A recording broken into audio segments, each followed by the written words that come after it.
Grida Duma ka ndezur rrjetin me një deklaratë të papritur, teksa në një intervistë televizive ka lënë të kuptohet se ka qenë dëshmitare e heshtur e një krisjeje që, sipas saj, ka ndodhur prej kohësh mes Ilir Metës dhe Monika Kryemadhit. Ajo nuk përmendi emra drejt për drejt, por mënyra si foli la hapur dyer për interpretime që kanë shpërthyer menjëherë në media dhe portale. Në momentin më të diskutuar të intervistës, Grida tha se besimi është zemra e çdo marrëdhënieje dhe kur ai thyhet nga brenda, askush nuk ka nevojë për prova publike, sepse e vërteta e gjen vetë rrugën të dalë.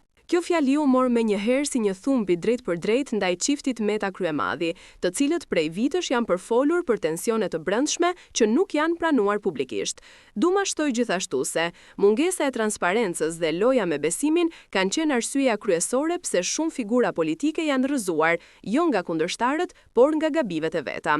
Me këtë deklaratë, opinionistët e lidhën Grida Dumën me zërat e vjetër që flasin për një distancim të gjatë mes Metës dhe Kryemadhit, duke sugjeruar se ajo di më shumë se sa thot. Reagimet në rrjet nuk vonuan. Mbështetës të ndryshëm të politikës kanë shpërndarë komente përplasëse, ndërsa ndjekësit e Gridës e kanë cilësuar këtë si shpërthimin më të sinqert të saj në media.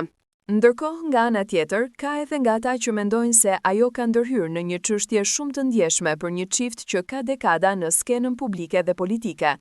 Aktualisht, as Ilir Meta dhe as Monika Kryemadhi nuk kanë reaguar ndaj deklaratave të Gridës. Heshtja e tyre ka shtuar edhe më shumë dyshimet e publikut, duke e bërë këtë histori të kthehet në një nga temat më të kërkuara të momentit. Tani, të gjithë presin nëse do të ketë një përgjigje zyrtare apo nëse Grida Duma do të dalë hapur me më shumë dekaje.